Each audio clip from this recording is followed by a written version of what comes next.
John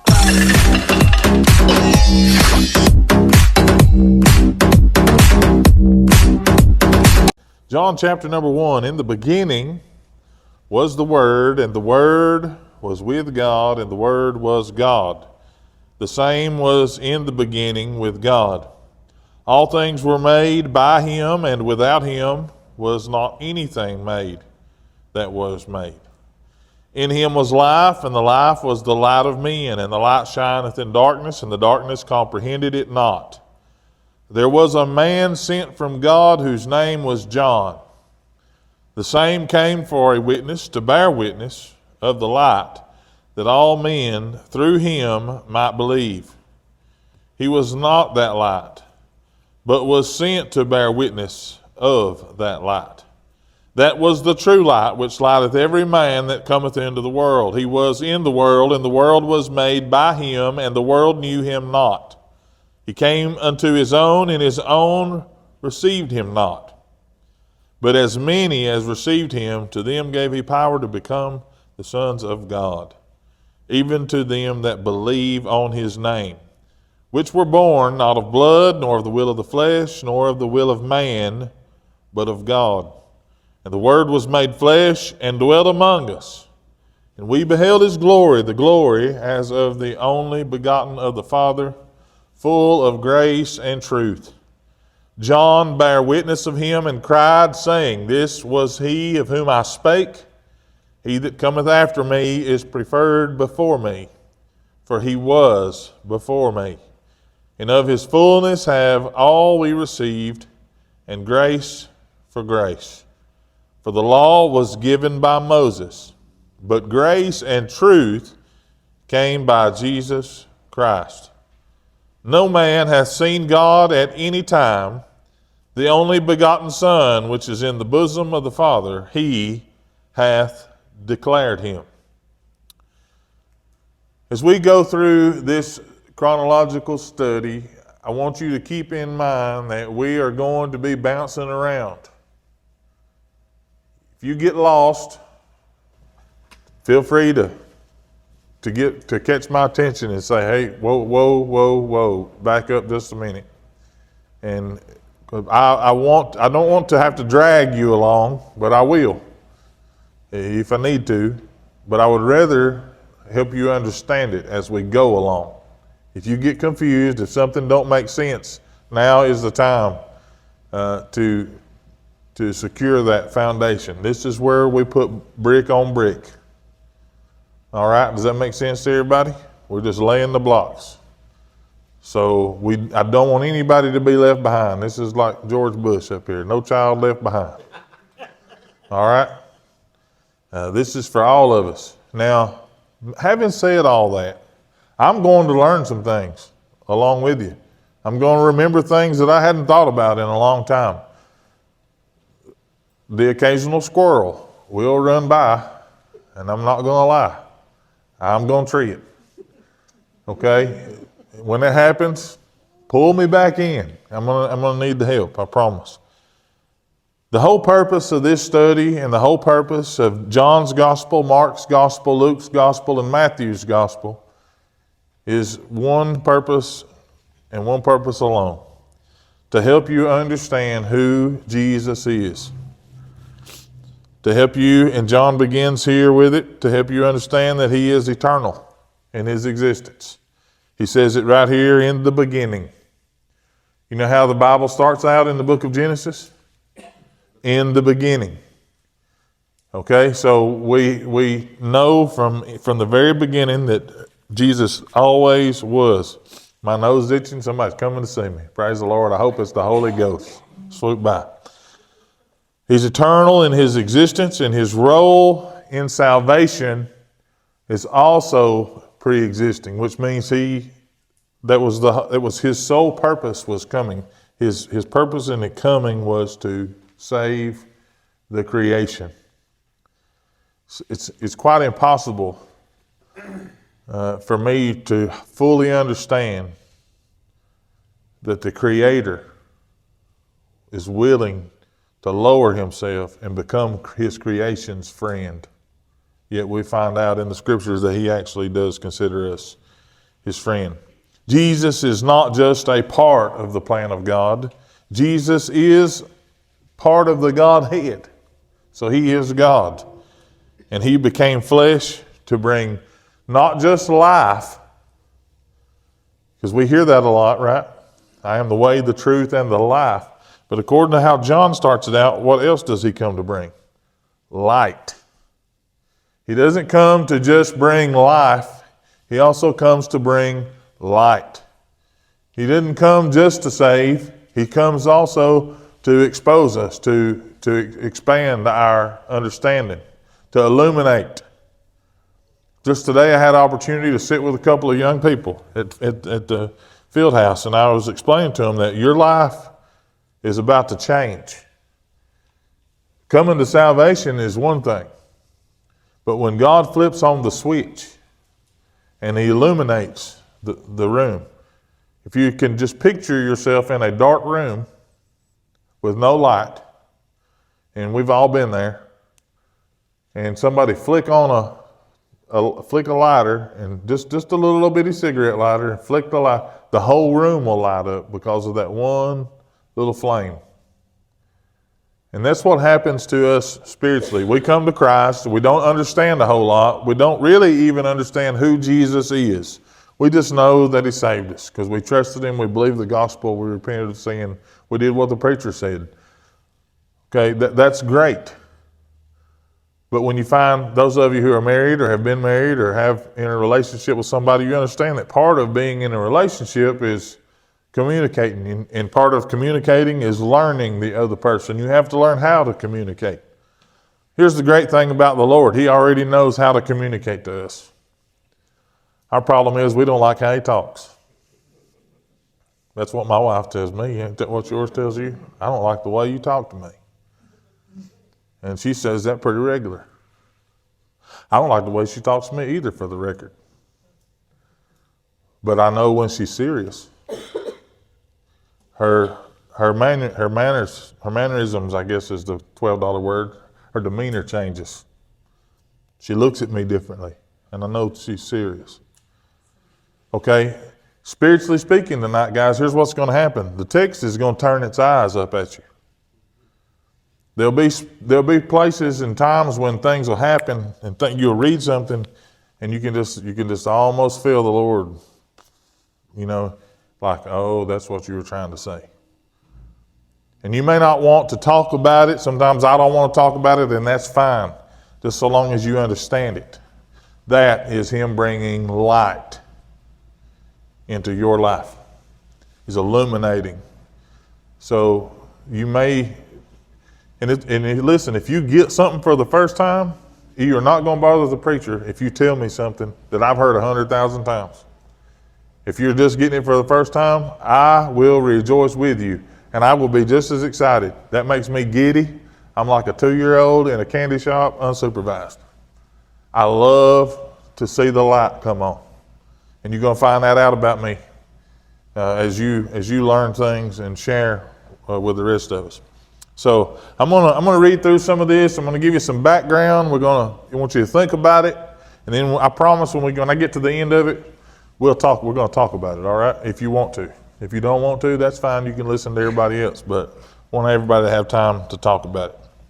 Imagine meeting somebody who changes your life completely in a moment, in an instant. Wouldn't you want to know about them? Wouldn't you want to know where they come from, what they stand for, what they stood for, who they really are? That's the way John begins his gospel. Not with the birth of Jesus, but with Jesus' origin story. As Paul Harvey said, the rest of the story.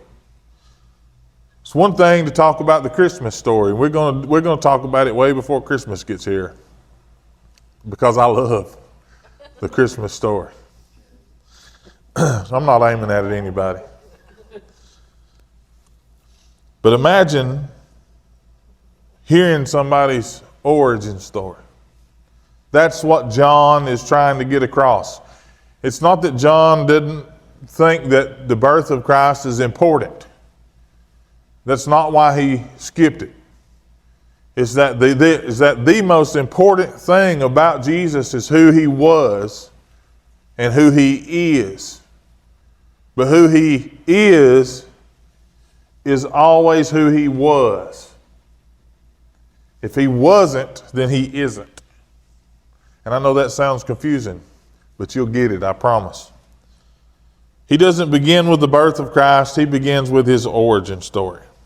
And this is because he wants us to know that Jesus was not simply a man who appeared in history, in the history books, or on the pages of the Bible, but he was the eternal Son of God who always is, always was, and always will be.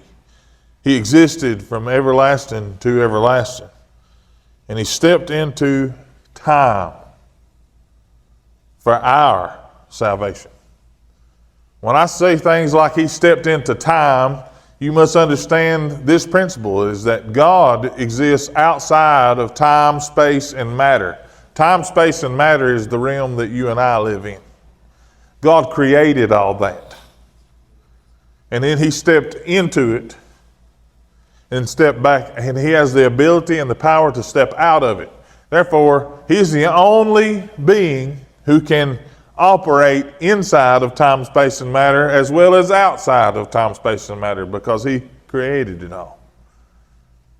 You and I can only operate in one realm. He operates in everything, which makes him omnipresent, omnipotent, and omniscient.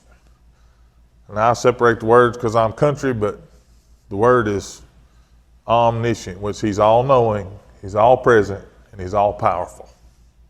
And that's what those three words mean. John's gospel was written later than any of the other three gospels. And while the other gospels focus on various life events and ministries of the Lord, John emphasizes the meanings of those events. He uses the term word, and there is a Greek word, logos. That is the actual word for the English word, word. In Greek philosophy, logos was the principle of reason and order. In Jewish thought, the word referred to God's creative speech, the power that he spoke, that he used, the power that he used to speak the world into existence. John combines these ideas to show that Jesus is not only eternal, but he is the divine word who both created all things and then entered into his creation to bring salvation to the world, to his creation. In John, the first three verses, he says that Jesus existed before time began. He was with God and he is God, affirming his eternal nature and his divine identity. Not only is he eternal, but he is also the agent of creation, which means everything that exists came into being through him. Simply put, Jesus existed before time began. He's fully God and fully man. He was the active agent in creation, which means that he was the man. He pulled the trigger. In verses 4 and 5, John says that Jesus is the source of life, both physical and spiritual. He is also the light that shines in a world darkened by sin. Make no mistake, sin is the darkness of the world. Anytime you see darkness referred to, symbolically speaking, it is drawing and pointing towards sin. And that's just the way it is. Through the darkness, we understand that light has opposition. So, simply said, what is the opposition of salvation? Sin. The opposition of light is darkness. The opposition of life is death. The opposition of light is sin. I hope it makes a little bit of sense to you. Though darkness opposes the light, darkness can never overcome the light. Now that is a truth that you can live by. Darkness, it may exist, and as long as there is no light, darkness reigns. But the moment that light enters into it, it ceases to be completely dark. And you may be hanging on by a thread sometime. I don't know who this is for, but you may feel like you're just a little. Maybe you just feel like you're just the ember on a match. But if you blow on that thing just a little bit, just add a little air to it, and it'll light up. It'll get red. And the brighter it gets, the more the room illuminates, the more the area shines. Darkness can never overcome the light. Christ's light in this world and in your world and my life and your life will always be victorious. Jesus is the source of life, and he is the source of light, shining in a dark world. Might even say darkened, because it can't be truly dark and evil just yet, because there's still light here, because he's still here. The Holy Spirit is still here. So the light of the world is still here.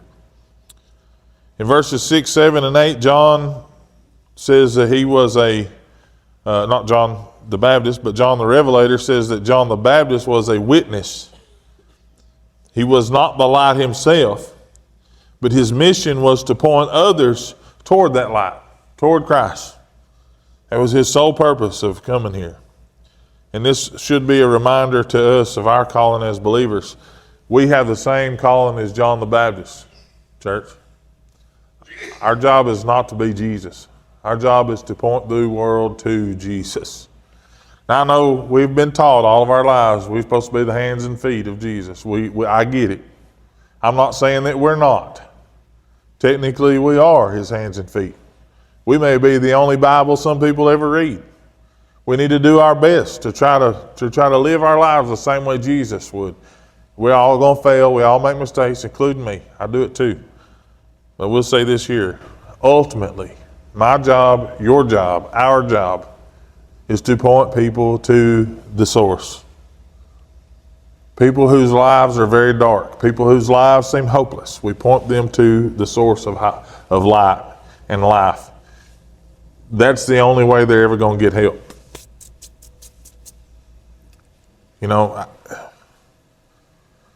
I sat down today and figured up how much time I spend speaking to the football team. You would think it pales in comparison to the amount of time I spend speaking here. And if you count minutes and hours, it does. But in some ways, it's more effective because the little bit of time that I'm there, they're really soaking it in. Think back to a time in American history. I know maybe you didn't love history, but think back to a time in America's history where America was super religious. Do you know when that time would have been? Anybody want to take a shot at it right fast? Exactly. Especially when the country was pushing westward. You know why that was? Because they lived in places and times, and see, this is what reading all them Hallmark books will get you. It'll get you a good history lesson, see. But they lived in times where they was going out to these frontier places, and they would have to make their own altars. That's when this idea about I can worship God from a deer stand, started. I can worship God from the boat. Listen, I get it. I truly understand what they're saying. Y'all know me well enough to know that I could care less the attitude of, church is just church. It's just a building. But the church is not a building.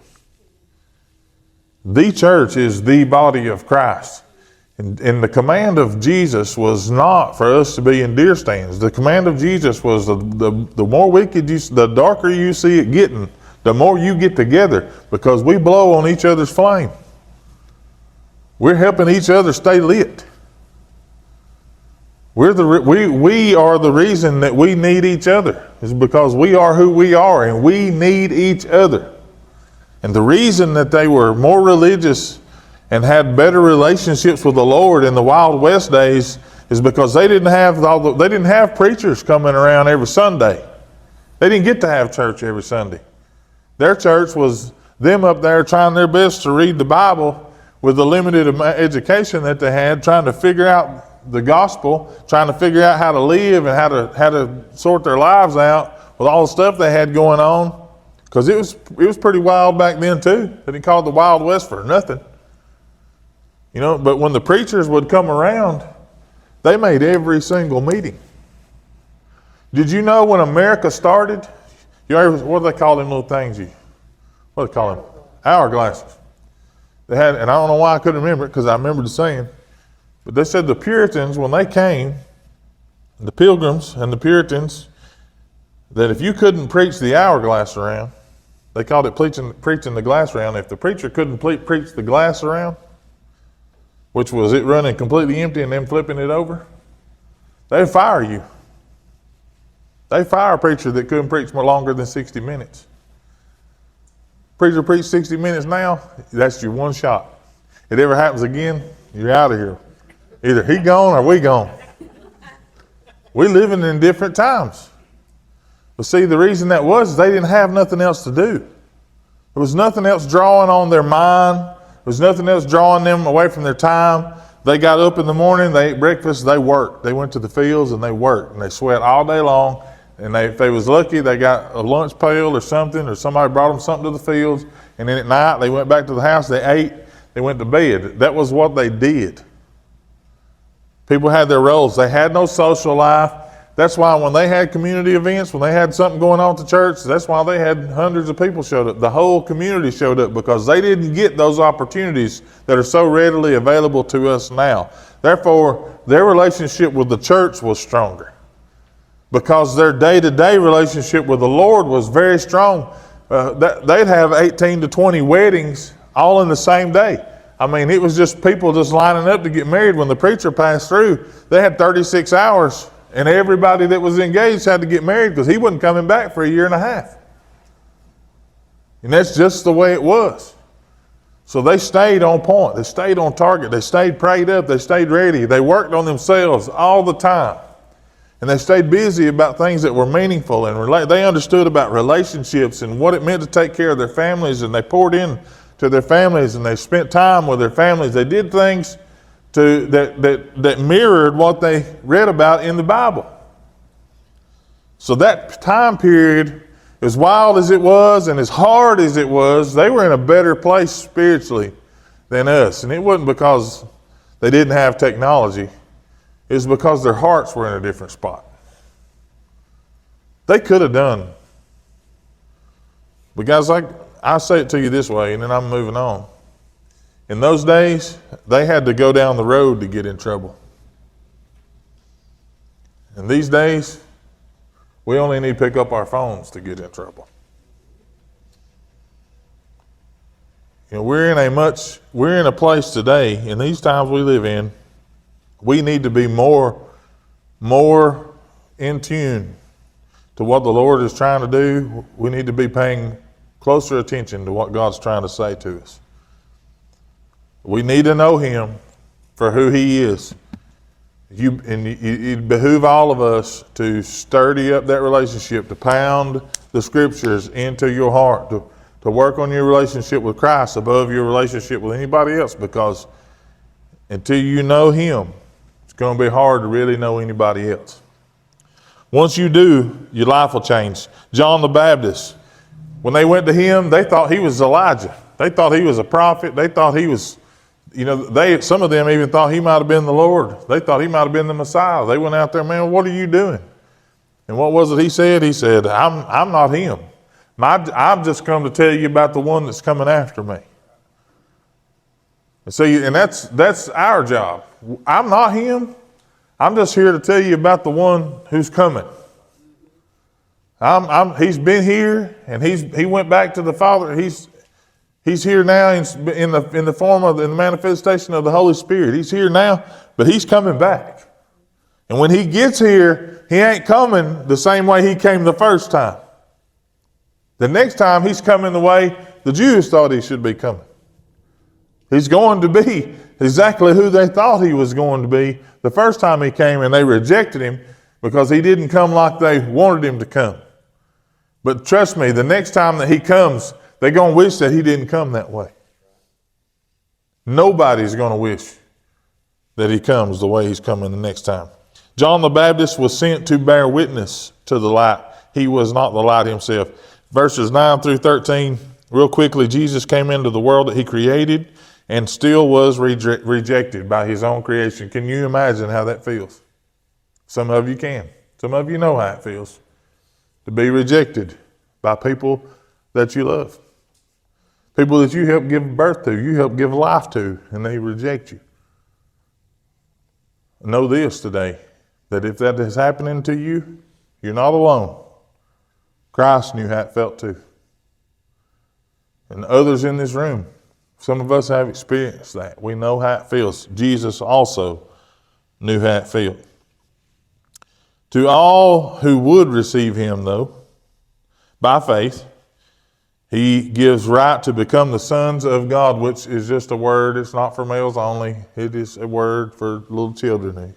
Right to become children of God, the sons and the daughters of God. It's not based on human effort. It's not based on family heritage. It's not based on lineage. It's not based on economic status. It's not based on your physical appearance. It's not based on anything other than faith. Contrite heart and broken spirit, which means you have to humble yourself. You have to break yourself. You have to break your own will.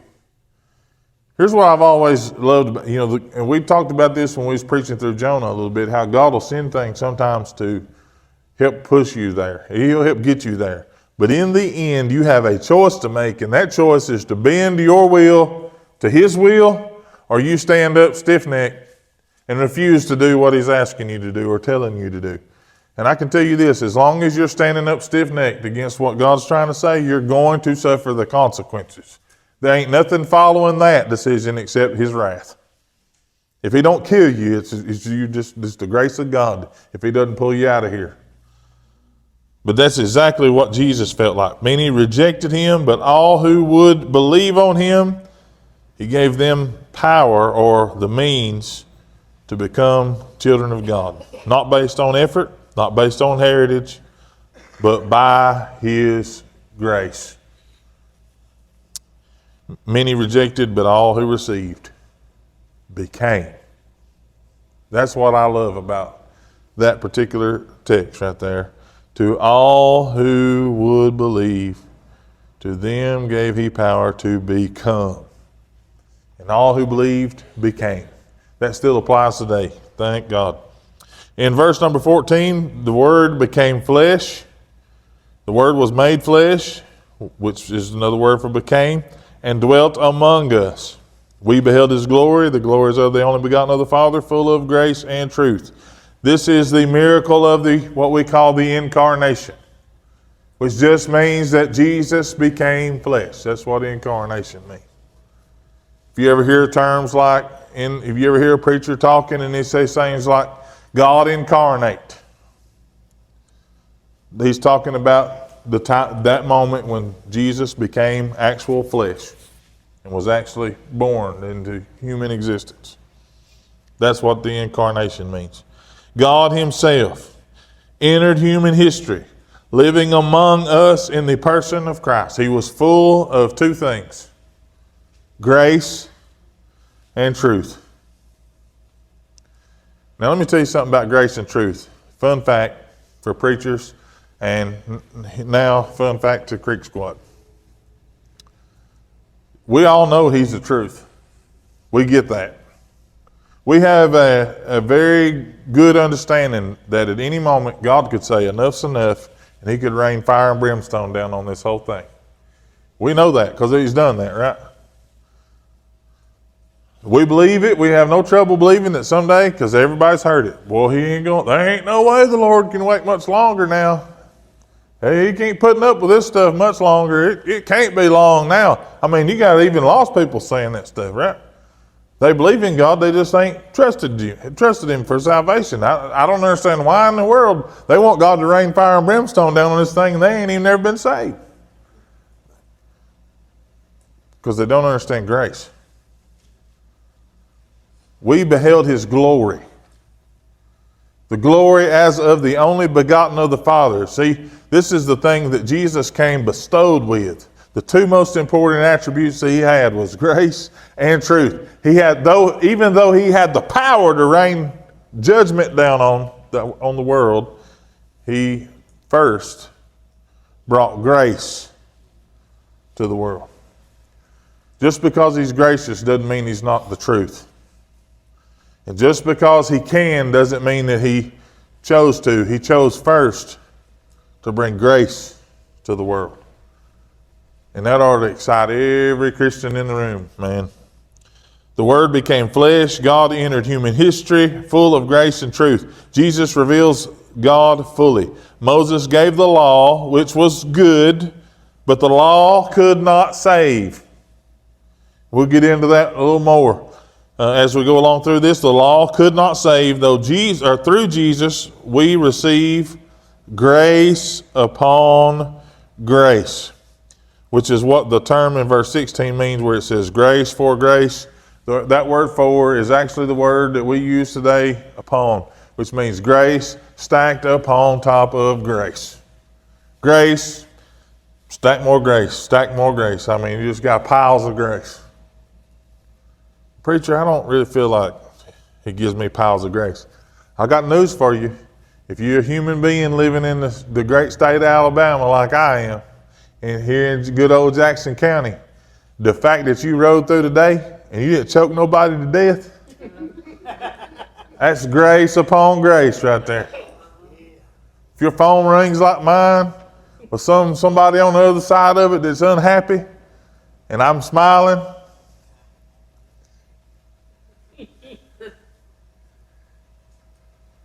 it's grace upon grace. But guess what? The fact that I rode through my life today and nobody choked me out, that's grace upon grace too. I'm keenly aware of who I am. I ain't good as some of y'all are.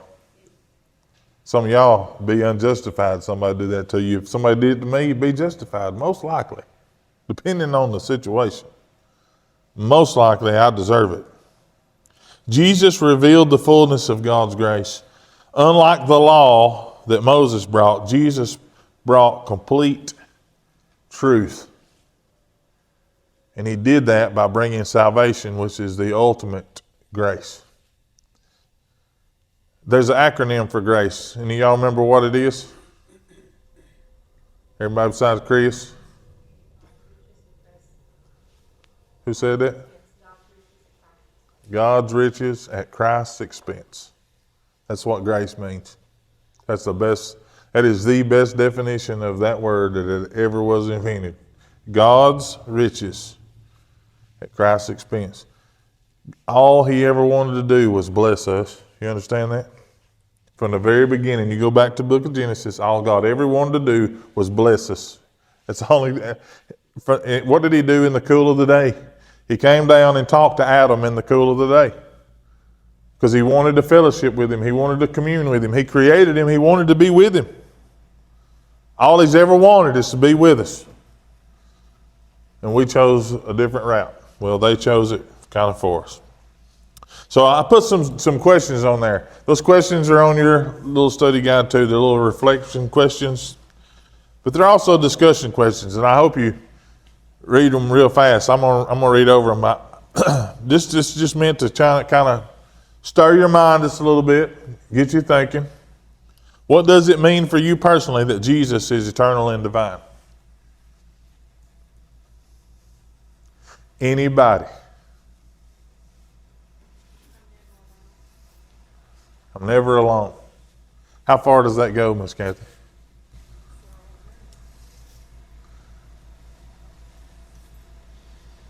When he said, I'll go with you always, what does that mean? It means always. From the moment that you receive that word in your heart, that's eternal. That's what always means. Eternal. Eternally with you. Don't that, that kind of feels good. How many of y'all's got a friend that you can call on? Do you know they got your back 100%? Does everybody in the room got one? If you got a friend that you know you could call today, if you just got one, you might be married to him. That might be your only one. But if you got one that you believe, if you picked up the phone and you rung that phone, the only thing they want to know is where you're at. Because they're coming. If you've got somebody like that, then you know what a true friend really is. Now, that said, they're a true friend. That's still not the kind of friend that Jesus is. They might drop everything. How'd that country song go? Drop everything, stomp the gas, get there fast. That's kind of what happens. That's how I envision that happening. Like I call Craig, and I want to hear blue lights and see blue lights and sirens coming up the highway. That's what I want. And when he gets there, I want him to turn all that off because I don't want nobody to know what we're fixing to do. I'm just kidding, Craig. But that's what I got in my mind. But you think about that in terms of what Jesus teaches us, especially what he shows the disciples as we get on through this. But personally for you, that's what it means, is he's always with you. Why do you think John begins his gospel with eternity rather than Bethlehem? We talked about it, but anybody remember? That's where it starts. You shut up over there. Let somebody else. I'm just kidding, Chris. God's order. That's good. How does receiving Jesus make someone a child of God?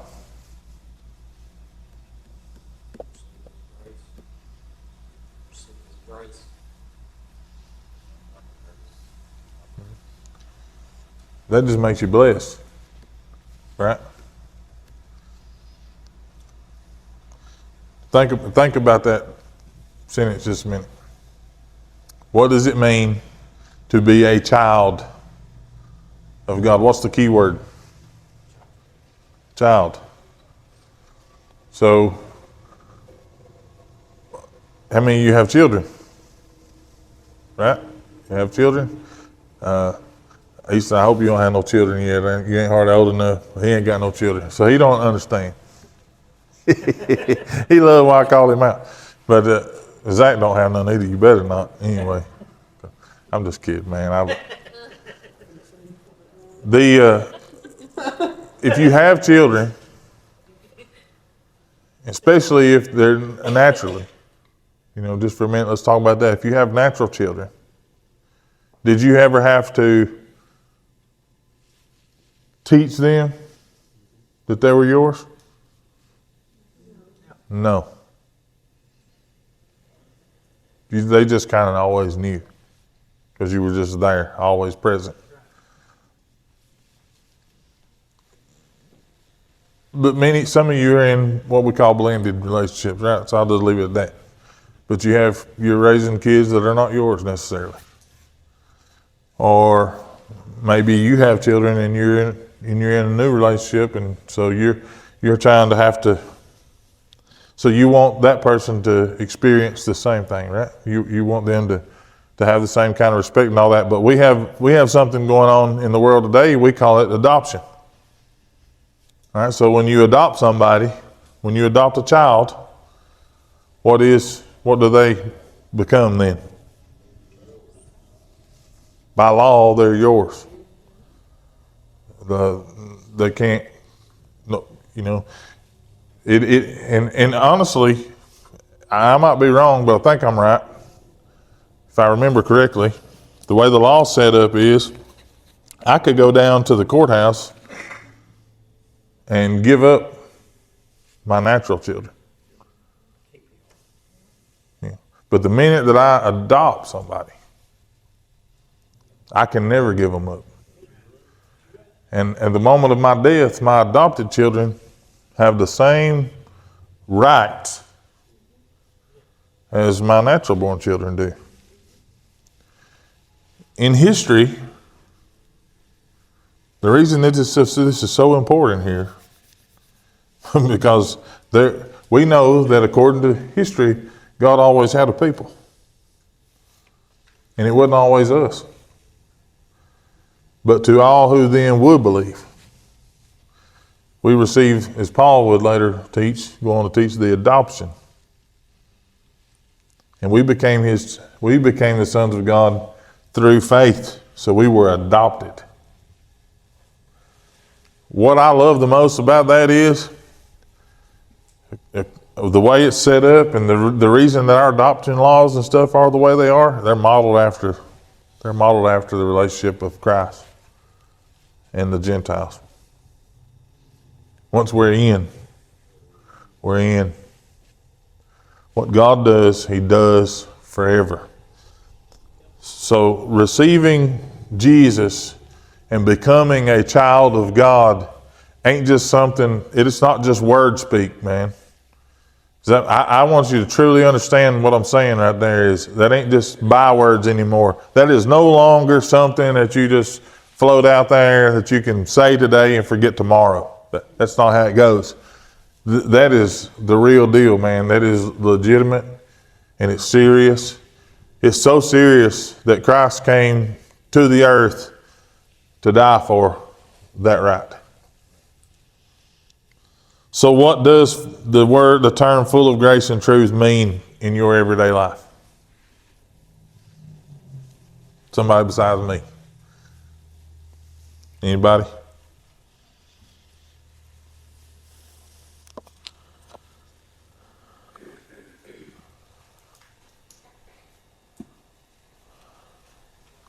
You don't be scared now.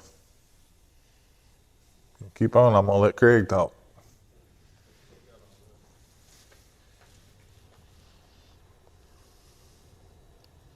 Well, to me, it means full of grace and truth means that even when I make mistakes or sins, then I can know that I won't be discarded, that I belong to God. If I ask forgiveness, He's going to forgive me. Absolutely. Today we were at the Mexican restaurant before I came down here. Hudson snatches up a butter knife. And if you know Hudson, that's not good. He's as deadly with a butter knife as a ninja is with a katana. But he picks it up and he's... And my heart, I'm just thinking about, I can see it going across the room because the kid can throw. And stabbing somebody in the eye or me in the eye, I can see that. But I'm telling him, Don's getting on to him and he wasn't listening. And he banged the wall with it. And there was my opportunity. And I don't get on to him very much. I can't help it. I just can't. I'm trying to live vicariously through him. But it is what it is. Y'all shut up, leave me alone, because y'all don't get on y'all's grandkids either. Then maybe just got them. It's just the way it is. But there comes a time when somebody's got to say something. Okay, so I snap my point at him, my boy, quit it. And he looks at me, and he's sitting there, and he's got the knife in his hand. And I'm sitting there, I'm trying to be full of truth. And he lays the knife down. And I reach over and just rub him on top of the head and say, Papa loves you now. I'm not mad at you. You just can't be doing that. And he smiles and we're best buds again. That's what that means. Even when God has to correct you and correct me, correct us, we still receive grace for grace. Grace upon grace. Even though the truth cuts deep, even though sometimes He's got to slice our legs out from under us and chomp us down, He's going to be the first one there to start picking us back up and helping us clean up. You know, those of you that have children, they drive you nuts. You know, grandchildren are going to be your reward for not killing your own kids someday. But as you're doing things for them, even though their heart's broken, even though they may get angry, and little children are the best because it wears off them. They don't hold grudges like me and you do. You know what I mean? They're gonna be hurt, but if something happens, if they go outside and there's a snake out there, who are they coming back to? They're coming right back to the one that they know cares about them more than anybody else. And that's exactly what the Lord wants out of us. And that's what that means, man. That's how you apply grace and truth in your everyday life, is that you know, and that's not a license to run out here and just do whatever, whenever, however. But it's also not a get out of jail free card. You may have spent some time in the spiritual pokey, but you do understand that your judge is going to take into consideration every matter and every part of your case. When you plead your case, He's going to not just take into account the facts or the extenuating circumstances, He also factors in your heart. He factors in your brokenness and your contrite spirit and heart. All that's factored into His final decision. And you ought to be glad of that. I want to take you all the way back right fast like to explain this. I'm going to use the psalmist David. King David. Warrior David. But even further than that is the apple of God's eye, David. If you go to Psalm 51, which was a psalm that was written out of a very painful moment in David's life, it was written after it happened, but it was written about what happened to him in the loss of him and Bathsheba's first child. That was the child that was born out of his relationship with Bathsheba, where she was still married and he took her, and then he had her husband killed and tried to finagle that whole thing, and then he was outed, and then God takes that child. And we see that as pretty harsh punishment. And in Western civilized way of thinking, that was harsh punishment. But in God's way of thinking, you look at some of the mistakes that David made in other parts of his life where he didn't do things quite as serious. God took a third of the people. You know, there were spaces and times in there where the punishment was much more harsh because of David's condition. And I'm saying those things, and you may be thinking to yourself, just like I did one time, how in the world did somebody so stupid get to the place where God said that He is the apple of my eye? And it's because of moments like Psalm 51, where David made statements like, against thee and thee only have I sinned. Yes, David has sinned against people. Yes, David had hurt other people. Yes, David had killed people. He murdered people. David wasn't just a warrior. David was a murderer. David wasn't just somebody who lusted. He was an adulterer. He was the worst of the worst. Everything that you can imagine somebody doing, David did. All of the commandments. He violated every stinking one of them. And how did he ascend to the place where he's the apple of God's eyes? Because he had a repentant heart. When he messed up, he didn't blame everybody else. He blamed himself. And you want to get favor with the Lord? Start being accountable for what you do. And stop blaming everybody else. We hear the words all the time now, don't we? And they've been politicized to a place where it makes me want to puke. But victim mentality, we associate that with political party. That's been around a lot longer than Republicans and Democrats, honey. Let me just tell you. Been around a whole lot longer, and people have been doing it a whole lot longer. Full of grace and truth means simply this: don't play the victim. Own what you do. If you want to be somebody that the Lord be proud of, when you're outed, just own it. Don't lay it off on somebody else. Just take responsibility for your own action. Focus on living as the flicker. Man, I hate to tell you to go out and live like a cigarette lighter this week, but I don't really know no other way to say it. Go out and be the match, man. Be the light. Be the shop light. Be the halogen. Be the LED. I don't know. Be the fire. I don't know how you want to say it. Go out and be that. Do that. Bring light to the darkness. And you do that by looking for opportunities to tell somebody else about the light. You bring attention to the light, and that's the best that you can do. You understand that? Bring attention to the light. The light's already shining.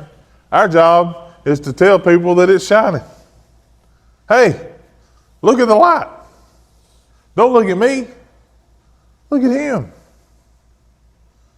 If you come in here in the dark, we put one light switch, one little light right there by the door. Do me a favor, Brother Chris. Run over there and shut them lights off. Brother Gerald, run back there and hit that to the door. Don't run. Walk. Just walk. Wait just a minute, Chris. Gerald will die. Go ahead and cut them off. Look again. I see some of you got your phones out. Praise the Lord. Now you've been outed. Every one of you. Look what happens. Look what happens when you cut one light on. Is there anywhere in here you can't go? Brother Gerald, hit that light right there. That one light is so that when you come in that door right there, the first thing you can do is shed some light in the room. That light is designed to get you from where, Brother Robbie? To them switches right over there, where you can do what else, Brother Chris? To get you to these switches. And the last switch cuts that light on. Every switch, and you thought it was crazy, but every switch is designed, because 8 months ago I was working on this. Every switch is designed to get you from there to there to there. And in life, our lives are designed to get people in the door, past the door, to the door. You keep pointing people to the light. Do you know what the Old Testament does from the very beginning all the way to points to Jesus? And you know what the New Testament, we go through the Gospels starting in the book of Acts all the way through the book of Revelation, you know what it does? It points back to Jesus.